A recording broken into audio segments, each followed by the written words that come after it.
जयपुर की सीतापुरा स्थित कंपीकॉम कॉलेज में एक दिवसीय green concept is in building and township planning seminar का आयोजन हुआ। यह सेमिनार सिविल इंजीनियर डिपार्टमेंट के अंतर्गत हुआ। मुख्य अतिथि के रूप में कंपीकॉम ग्रुप के वैभव सुराणा और विशिष्ट अतिथि के रूप में प्राची रामपुरिया ने बताया कि कैसे हम बिल्डिंग और टाउनशिप प्लानिंग के साथ शहरों के मॉडल के लिए ग्रीन कॉन्सेप्ट का ध्यान रखें। और साथ ही प्राची ने विदेशों में बनाए गए बिल्डिंग और टाउनशिप प्लानिंग के मॉडल भी पेश किए जो ग्रीन कॉन्सेप्ट को दर्शाते हैं। प्राची रामपुरिया से बात की जन टीवी सहयोगी फिरोज खान ने। Because it's such a big piece of land and the roads are around it, you can't go from one place to the other in a city.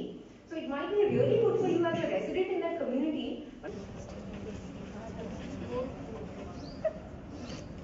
What you have to do is you have to get out of the idea of gated developments, जो आप सिर्फ गाड़ी के through access कर सको, because gated development ऐसा है कि हम सोचते हैं कि हम जो अपने नगर या शहर बना रहे हैं वो हमारे लिए ज़रूरी है, जो कि है, पर किस कॉस्ट पे हम वो बना रहे हैं। जैसे फॉर एग्जांपल पहले क्या वहाँ पे जंगल हुआ करता था या पहले वहाँ क्या एक नदी बहती थी, तो उसका भी ध्यान रखना इज़ इवन मोर इम्पॉर्टेंट, उससे भी ज़्यादा ज़रूरी है। क्योंकि अगर हम अपना सर्वाइवल देखें तो बिना पानी के, बिना साफ हवा के, बिना अच्छे खाने के हम नहीं रह पाएंगे।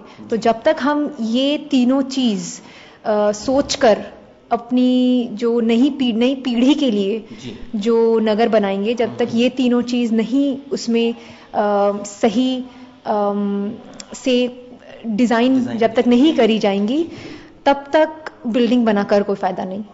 मैं राय यही दूंगी कि जिस वे में हम लोगों ने आज तक डिज़ाइन किया इंडिपेंडेंस के बाद, उसका रिजल्ट ये है कि दिल्ली में फॉर एग्जांपल, अगर मैं दिल्ली का एग्जांपल लूँ, तो पोल्यूशन इतना हो जाता है कि स्कूल्स बंद होना पड़ता है। पोल्यूशन इतना हो जाता है कि it's actually hazards for health. वहाँ पे इमरजेंसी इशू होती हैं। तो क्या ये हमारे लिए सही है? अगर नहीं है तो एक सेंटेंस में यही होगा कि आप अपने नगर को ऐसे डिज़ाइन करो ताकि वहाँ पर अनहेल्थी, जिसको बोलते हैं पोल्यूशन, वो ना हो, carbon dioxide, carbon monoxide, sulphur dioxide ना हो। जन टीवी की लेटेस्ट अपडेट पाने के लिए हमारे चैनल को जरूर सब्सक्राइब करें और नोटिफिकेशन पाने के लिए बेल आइकॉन दबाएं।